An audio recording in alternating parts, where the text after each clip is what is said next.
요나단의 놀라운 승리는 오늘 본문의 위대한 승리, 오늘 우리가 읽었던 24절 앞부분에 있는 위대한 승리로 이어지고 있습니다. 사울 진영의 한 파수꾼이 바라보니까 블레셋 사람들이 흩어지기 시작합니다. 그들이 요나단과 요나단의 무기를 담당했던 한 사람 2명이 필사적인 공경에 블레셋 사람들이 막 도망다니기 시작했습니다. 그리고 그 블레셋 사람들이 이 공격에 아무것도 하지 못하고 거기서 죽어나가기 시작합니다. 그리고 흩어지기 시작합니다. 근데 더 중요한 것은 이러한 일이 하나님의 일이었고 하나님의 구원이 요나단의 그 고백처럼 사람이 많고 적음에 달리지 않은 것을 온 땅에 하나님께서 보여주셨다라는 것입니다. 그래서 오늘 성경은 온 땅이 진동했다라고 얘기합니다. 자, 이제 혼란에 빠진 블레셋 사람들은 스스로 자기들을 공격하기 시작합니다. 거기서 더 놀라운 장면은 이 블레셋 사람들과 함께하는 히브리 사람들, 이스라엘 백성들 중에 블레셋 사람과 편을 먹고서 이스라엘을 공격했던 사람들도 있었다는 겁니다. 근데 그들이 사울과 이스라엘 백성들에게 돌아오기 시작합니다. 그리고 그들이 이스라엘의 적 블레셋을 같이 공격했다라는 겁니다. 그리고 또한 사울이 불렀음에도 불구하고 에브라임 산지에 숨어있던 이스라엘 모든 사람들도 블레셋이 도망친다라는 소식을 듣고 싸우러 나와서 블레셋 사람들을 추격했다라고 오늘 우리가 읽었던 본문의 앞부분은 그렇게 얘기합니다. 하나님의 놀라운 역사입니다. 작은 2사람을 들어 하나님을 믿음을 가지고 하나님의 백성들의 대적을 향해 달려나갔습니다. 하나님의 구원을 그러므로 하나님이 그들을 들어서 역사하셨습니다. 오늘 본문은 이렇게 선언합니다. 23절입니다. 여호와께서 그날에 이스라엘을 구원하심으로 전쟁이 벳아웬을 지나니라. 여기서 우리는 이스라엘 역사 속에서 이제 왕이라는 직책이 생겨서 이제 왕국으로 이스라엘의 역사가 흐르겠지만 결국에 하나의 주제로 다시 한번 돌아오게 된다는 것을 보게 됩니다.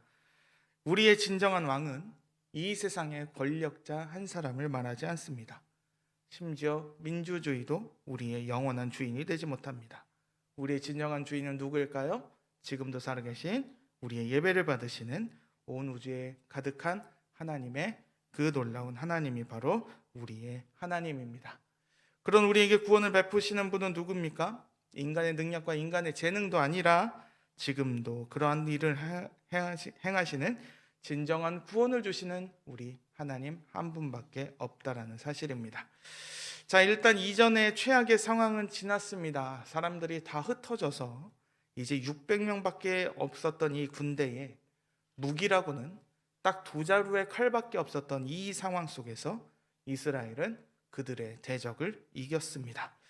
비교할 수 없는 그러한 상황 속에서 상대는 수만 명과 몇백 대의 병거를 가진 적이었다고 얘기합니다. 그런 인간들에게 하나님의 놀라운 은혜의 역사를 하나님이 보여주셨다라는 겁니다. 그런데 오늘 그 장면을 보고 있었던 사울왕은 갑자기 모든 백성들을 모아서 백성들에게 맹세를 시켰습니다. 바로 사울이 원수를 갚기까지 아무 음식을 먹는 사람들에게 저주가 내린다는 맹세를 내렸다는 겁니다. 맹세입니다. 오늘 성경은 왜 사울이 거기서 멈춰서 이러한 맹세를 했는지 성경은 말해주지 않습니다. 사울과 이스라엘 군대의 모습 한번 생각해 보십시오. 상상해 보십시오. 앞에 보는데 놀라운 일이 벌어집니다. 그저 머리만 숙이고 가만히 있었던 사람들에게 놀라운 변화가 있습니다. 막 사람들이 시끄러운 소리가 나고 저 사람들 어디 가나 봤더니 자기들끼리 스스로 적들은 싸우고 있고 적에 붙었던 사람들이 갑자기 나의 편이라고 돌아오기 시작합니다. 그러한 상황 속에서 사울은 말 그대로 눈을 떠보니까 승리를 받게 되는 이러한 상황 속에서 하나님의 대적을 향한 갑자기 열심히 불일듯이 일었는지 갑자기 종교적인 맹세를 해버렸다는 겁니다. 오늘 저녁까지 나의 대적을 다 섬멸하기 전까지 아무것도 먹지 말아야 한다는 사실입니다. 분명히 전쟁이라는 이 큰 상황 속에서 정말로 하나님의 이름을 건 하나님의 백성들을 향한 그러한 맹세를 진행했습니다. 사실 이스라엘의 역사 가운데 이러한 중요한 전쟁 앞에서 간혹 가다 보면 좀 이해할 수 없는 일들이 벌어지기도 했습니다. 이전에 여리고성을 점령하려 했던 이스라엘 백성들은 그들이 여리고 성 앞에서 전쟁 연습을 한 게 아니라 할례를 시행했습니다. 그리고 그 할례의 상처가 아물고 나서 전쟁을 시행했습니다. 뒤에 사울의 다음으로 이스라엘 왕이 되었던 다윗도 전쟁을 앞두고서 율법을 지키는 것, 율법의 거룩함을 지키려고 많이 노력을 했다라고 그렇게 성경 기록합니다. 하나님의 백성들이 전쟁을 앞두고서 하나님 앞에 맹세를 했던 것은 그렇게 낯설거나 보기 드문 일은 아니었다는 사실입니다. 그러나 오늘의 사울은 전쟁 중에 이러한 일을 행했다는 사실입니다. 그의 열심은 대단했습니다. 그러나 지금은 전쟁 한가운데 벌어진 사건입니다. 그래서 이스라엘 백성들이 피곤해 있는 상태에서 금식을 선포함으로 모든 백성이 피곤해 죽겠는데 먹지도 못하는 상황으로 백성들을 밀어넣기 시작했다는 것입니다. 그런 백성들 앞에 전쟁터 숲을 가운데 땅에서 꿀이 흘렀다라고 얘기합니다. 그렇게 피곤한 백성들에게 마치 이런 맹세가 족쇄가 된 것처럼 이 백성들은 보기만 할 뿐이지 맹세를 두려워서 누구도 그것을 먹을 수 없었습니다. 그러므로 피곤한 상태에서 이제 금식을 함으로 힘을 빼버리는 최악의 결과가 그 자리에 등장했다는 사실입니다. 사울의 맹세는 이전의 역사에도 등장한 종교적인 열심을 가졌던 하나의 사건이었던 것 같습니다. 그리고 이전의 이스라엘 역사에도 그런 무가 또 벌어졌습니다. 사무엘상 앞부분을 보시면 출애굽에서 그의 백성들과 함께했던 하나님의 법궤를 전쟁터로 끌고 나왔습니다. 하나님의 법궤와 함께하면 우리는 전쟁에서 승리할 것이다. 그래서 대제사장의 아들들이 그 법궤를 같이 들고 나왔음에도 불구하고 블레셋 군대에게 참패를 당했습니다. 그 일이 사무엘상에 기록된 그 사건입니다. 이것은 마치 신앙생활을 수학공식 하듯이 하는 것과는 분명히 다르다라는 것을 우리는 보아야만 합니다. 상황에 맞추어서 그렇게 했기 때문에 이번에도 그렇게 하면 되겠지라는 상황 판단은 하나님을 알지 못한 악한 제사장들이 모시고 간 법궤를 가진 전쟁에서 처절한 패배를 우리에게 보여줍니다. 오늘의 이 맹세도 우리가 하나님의 백성으로서 저 대적들을 이길 수 있게 해주시면 저 좋겠는데 그 하나님의 백성들의 열심을 가지려고 했다라면 좋은 의도였겠지만 그들은 1차로 실패했습니다. 더 힘을 내야 할 때에 갑자기 종교적인 열심의 맹세가 등장해서 오히려 백성들을 더욱더 힘들게 했습니다. 그리고 이 맹세가 더 큰 폭풍을 몰고 왔습니다. 결국 우리는 수학 공식처럼 모든 상황 속에서 우리가 해왔던 것을 보고서 이전에 우리는 이렇게 해왔으니 오늘도 이렇게 하면 되겠지라고 한다면 우리는 잠시 한번 살펴보아야만 할 것입니다. 물론 우리는 큰 주제를 알고 있습니다. 하나님의 은혜를 알고 있습니다.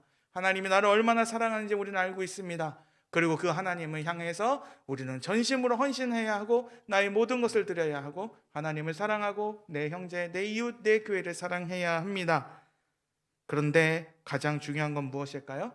단 한 번의 행사가 아니라 매일의 삶이 그래야 한다는 사실입니다. 사울이 실패했던 건 뭡니까? 이 13장 앞에서 등장했던 자기의 일을 했음에도 불구하고 이 사울은 하나님을 제대로 신뢰하지 못했다라는 사실이 이전의 13장에 드러났다는 사실입니다. 아까의 열심을 갖고 한 번의 맹세를 가지고 이 큰 전쟁을 다시 할 수는 없었다는 것입니다.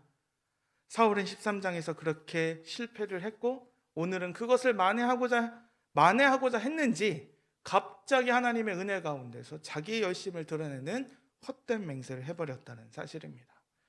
요나단은 그런 하나님을 향한 맹세를 알지 못한 채 그 가운데 꿀을 먹었습니다. 그리고 아까의 맹세를 가지고 그것을 알려줬던 백성에게 요나단은 이렇게 말합니다. 29절 우리 다 같이 한번 읽어보겠습니다. 요나단이 이르되 내 아버지께서 이 땅을 곤란하게 하셨도다. 보라 내가 이 꿀 조금을 맛보고도 내 눈이 이렇게 밝아졌거든. 이 땅을 곤란하게 하셨다라는 표현을 우리가 잠깐 살펴볼 텐데요. 아카르라는 표현입니다. 아카르. 이 아카르가 어디서 쓰여졌냐면 여호수아서 7장 25절입니다. 여호수아가 이르되 내가 어찌하여 우리를 괴롭게 하였느냐 여호와께서 오늘 너를 괴롭게 하시리라 하니 온 이스라엘이 그를 돌로 치고 물건들도 돌로 치고 불사르고 이 장면은 어떤 장면이냐면 여호수아서에 등장했던 이 장면은 이스라엘 백성들이 여리고성을 하나님의 지혜와 하나님의 능력으로 넘었습니다. 그 성벽을 그들은 그냥 하나님의 말씀대로 하나님의 법궤를 앞장 세우고 그는 그 성벽을 돌고 어느 날에 돌고 나서 소리를 와 질렀더니 성벽이 와르르 무너져 내렸다는 거죠. 그러면서 거기서 하나님께서 하신 말씀이 있습니다. 노력하지 마라. 나의 것이니까 나에게만 온전히 바쳐라라고 얘기합니다. 그런데 그 백성들 중에 아간이라는 사람이 거기서 탐이 나서 자기의 노략물을 챙겼습니다. 도둑질을 했다라는 사실입니다.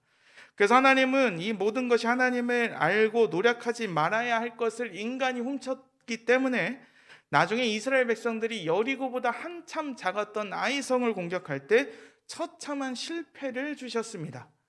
그러고 나서 이 원인을 찾다 보니까 아간이라는 사람이 이스라엘 백성들을 괴롭게 한 것입니다. 그러니까 오늘 본문에 사울이 이 땅을 곤란하게 했다라는 이 표현은 바로 아간이 이스라엘 백성들을 죄악으로 끌고 들어왔다. 죄악으로 괴롭게 했다. 그래서 하나님은 그 죄악을 괴롭게 한다라는 것입니다. 하나님의 말씀을 듣지 않는 것이 그의 백성들을 괴롭게 했던 것처럼 오늘 사울의 이 맹세가 그의 백성들을 괴롭게 했습니다. 피곤한 백성들에게 쉼과 휴식을 주고 힘을 더 내서 그들이 더 싸워야 함에도 불구하고 그가 갑자기 하나님을 향한 맹세를 하며 하나님의 백성들에게 금식을 선포했다는 사실입니다. 그래서 하나님의 일을 방해했습니다. 더 상대를 쫓아가고 더 대적들을 상대해야 함에도 불구하고 그러한 일을 할 수 없게끔 해버렸다는 사실입니다. 이러한 일이 있었음에도 이스라엘 백성들은 블레셋 군대를 더 공격했습니다. 그렇게 배고픔에도 불구하고 피곤함 속에 배고픔을 이들이 끌고서도 피곤함과 더불어 금식으로 인해서 더 피곤해진 상황에서도 이들이 군대를 공격했습니다. 그래서 극심한 피곤함 속에 너무나도 근심 속에서 그들은 지쳐갔습니다. 그럼에도 승리를 거뒀다는 사실입니다. 그래서 이스라엘의 백성들이 말 그대로 너무나도 배고프고 너무나도 힘든 나머지 적에게 탈취한 물건 속에서 양과 소와 송아지를 잡아서 그대로 핏째 먹었다라는 사실입니다. 근데 문제가 여기 있습니다. 이스라엘 백성들은 잡은 동물을 핏째 먹어서는 안 됩니다. 생명이 피에 있기에 피를 그대로 먹어서는 안 되는 것이 바로 그들의 영원한 규례입니다. 레위기 3장 17절입니다. 너희는 기름과 피를 먹지 말라. 이는 너희의 모든 처소에서 너희 대대로 지킬 영원한 규례니라. 그러니까 아간의 사울의 맹세로 인해서 문제가 하나 더 발생했는데 이스라엘의 규례를 그대로 어겨버렸다는 사실입니다. 그러니까 사울이 금식을 선포하니까 금식을 선포하고 피곤한 이 백성들이 전쟁에서 이긴 탈취물들을 자기 멋대로 핏째 먹기 시작했다는 사실입니다. 이 영원한 규례를 어김으로 하나님의 백성들에게 큰 죄를 지을 수밖에 없었습니다. 그러니까 사울의 이 헛된 맹세 때문에 요나단이 맹세를 어겼고 그의 백성들도 이제 이 율법의 규례를 어기게 되었습니다. 그들에게 믿음 없이 행한 결과가 나왔습니다. 그래서 사울은 거기서 제단을 쌓아서 이 백성들의 더 큰 죄악을 짓는 것을 막았습니다. 일단 대처하는 방식은 되게 훌륭했습니다. 하나님께서 그러한 백성들이 핏째 먹지 말라고 사울은 제단을 세워서 여기서 그렇게 먹어야 한다라는 이야기를 했고, 그래서 사울은 일단 그 백성들이 더 이상 큰 죄를 짓지 못하게끔 했습니다. 그러나 그 원인을 사울이 제공했다라는 사실은 바뀌지가 않습니다. 사울의 헛된 맹세는 이렇게 의도는 선했을지 몰라도 그러나 최악의 결과만을 내고 있습니다. 자, 이제 사울은 이제 밤에도 블레셋 군대를 쫓아가서 전멸시켜야 한다라고 원했습니다. 그래서 그러한 계획을 하나님께 묻습니다. 하나님께 자신의 계획을 물어서 하나님께서 이렇게 하시기를 원하시면 우리는 그렇게 가겠노라라고 하나님께 물었습니다. 근데 무엇인가 일이 잘못돼 가고 있습니다. 아까의 맹세를 봤을 때 하나님이 그 대답을 사울에게 주지 않았다는 사실입니다. 그러니까 사울은 그 무엇인가 일이 잘못된 것을 알고 이 맹세를 어긴 사람들을 찾아내기 시작합니다. 그리고 아까의 맹세를 어긴 사람들에게 반드시 생명으로 그 대가를 치르겠다라고 이야기합니다. 그 맹세의 대가가 무엇입니까? 하나님의 살아계심을 두고 맹세했던 사울의 결과는 그 사람도 반드시 죽이겠다. 하나님의 살아계심이 그렇게 명확한 것처럼 이 맹세를 어긴 사람은 내가 반드시 내 아들이라도 죽이겠다라고 선언하고 있습니다. 그런데 그 결과가 무엇일까요? 그의 아들 요나단이 아까의 금식의 맹세를 어기고 꿀을 찍어 먹었다는 사실입니다. 그러자 사울은 이제 요나단을 죽이고자 합니다. 요나단도 그 사실을 말합니다. 바로 하나님의 살아계심을 두고 한 맹세를 지키고자 한 결과 이 전쟁의 승리에 가장 중요한 역할을 했던 이 전쟁의 영웅이 허무하게 죽게 생겼습니다. 그러자 이스라엘 전체 백성들, 전체 군대가 막기 시작합니다. 그들은 결코 요나단을 죽일 수 없다라고 사울에게 외칩니다. 하나님의 동역자로서 그 맹세를 알지도 못했던 요나단을 죽일 수밖에 없게 된 이 올무는 바로 사울의 그릇된 헛된 맹세였습니다. 그러한 맹세는 결국 백성들을 피곤하며 굶주리게 했고 오히려 백성들을 죽음 죄악으로 빠져들게 했습니다. 그리고 끝내 하나님의 동역자인 하나님의 일꾼이었던 자신의 아들마저도 죽이게 생겼습니다. 그러나 우리는 답을 알고 있습니다. 결국 요나단은 살아남았습니다. 하나님의 이름을 건 왕의 헛된 맹세를 그와 반대로 하나님의 이름을 건 백성들의 외침으로 요나단을 살려냈다는 사실입니다. 한쪽에서는 하나님의 이름을 걸고 하나님의 살아계심을 두고 이 맹세를 어긴 사람을 죽이겠다. 한쪽에서는 하나님의 살아계심을 두고 이 일을 행한 요나단은 결코 죽일 수가 없다. 결국 다시 요나단을 살려냈습니다. 그렇게 하나님 백성들이 하나님의 이름을 건 이 일들의 결과는 우리의 생각보다 어쩌면 다르게 그 결과를 보여주고 있습니다. 이제 전쟁은 약간 허무하게 끝이 납니다. 이스라엘은 더 이상 추격하지 못하고 블레셋은 다시 자기들의 고향으로 돌아갔습니다. 사울의 헛된 맹세의 결과는 더 완벽한 하나님의 구원 속에서 가장 좋은 결과로 드러낼 수 있었음에도 불구하고 더 나은 결과를 이뤄내지 못했습니다. 끝내 전쟁은 이렇게 끝이 났습니다. 자, 결국 맹세는 이러한 결과를 내었습니다. 어리석은 인간의 맹세의 결과였습니다. 사울은 이전 13장의 상황에서 하나님을 제대로 믿지 못하고 끝까지 신뢰하지 못했습니다. 그래서 어떻게 됐을까요? 앞에 블레셋 군대를 보고 흩어지는 백성들을 보고 그는 자기 임의대로 제사를 드려버렸습니다. 그리고 또한 오늘의 사울은 하나님의 백성의 왕으로서 그의 역할, 하나님을 향한 열심을 가지고 있었으나 오히려 그는 하나님의 역사를 방해하는 역할을 해버렸습니다. 그의 헛된 맹세는 오히려 백성들을 죄에 빠지게 하는 아이러니한 일의 결과를 이루어냈습니다. 그런 사울과 달리 요나단은 하나님을 향한 믿음을 가진 사람으로서 하나님의 일을 이루어냈습니다. 구원은 하나님께 있고 그러한 구원을 이루는 도구로서 이 세상에서 왕이라는 존재들이 있지만 그 왕이 하나님을 향한 제대로 믿음을 가지고 있지 못한다면 오히려 그로 인해서 하나님의 백성들을 위기에 빠뜨릴 수 있다는 사실을 사무엘의 마지막 고별 설교에 왕이 제대로 하지 못한다면 너희도 같이 멸망할 것이다 라는 그 이야기가 여기서부터 그 이야기를 보여주고 있습니다. 인간의 어리석은 역사, 인간의 인간의 맹세가 이뤄낸 그 어리석은 역사를 우리는 다시 한번 볼 수 있습니다. 사무엘서 이전의 사사기의 어리석은 인간들의 모습을 한번 살펴보십시오. 사사 입다는 암몬과의 전쟁에서 승리를 주시는데 자신의 집에서 영접하는 사람을 드리겠다는 서원을 했습니다. 암몬과의 전쟁에서 하나님 앞에 서원을 하는데 하나님, 내가 암몬과의 전쟁에서 승리를 주신다면 내 집에서 나를 영접하는 첫사람을 내가 주님 앞에 드리겠습니다라는 서원을 했습니다. 그 서원의 대가가 누굴까요? 입다의 무남동녀 딸이었습니다. 그래서 입다는 그 딸을 하나님께 번제물을 드려야 하는 비극의 이야기로 그 전쟁의 이야기가 끝이 납니다. 그리고 사사기 21장은 이스라엘 모든 자손들과 베냐민 지파의 내전의 이야기를 다루고 있는데요. 그 베냐민 지파에게 이스라엘 모든 자손들이 이렇게 맹세합니다. 나는 결코 베냐민 지파에게 내 딸을 주지 않겠다라고 얘기합니다. 그리고 어떻게 될까요? 그런데 재밌게도 자기들이 이기니까, 이제 베냐민 지파가 없어지게 생겼으니까 이제서야 하나님 앞에 나옵니다. 내전 속에서 이스라엘 백성들은 자신의 형제들이 아예 사라지는 것을 보고 경악합니다.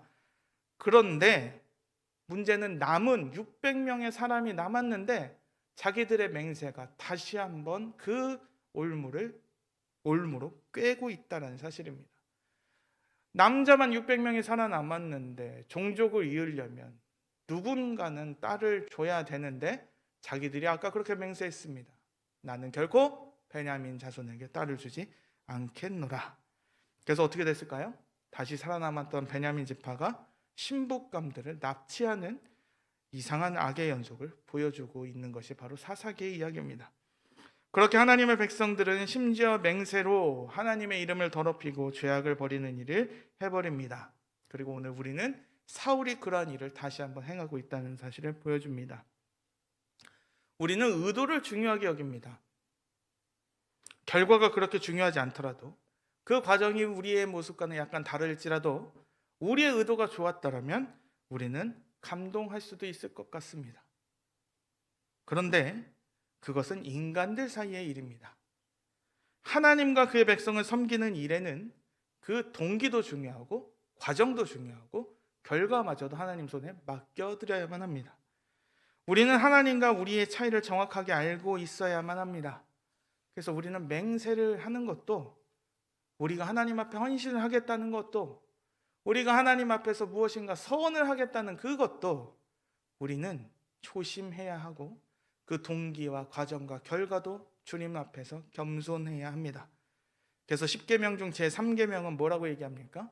하나님의 이름을 망령되이 여기지 말아라 라고 얘기합니다.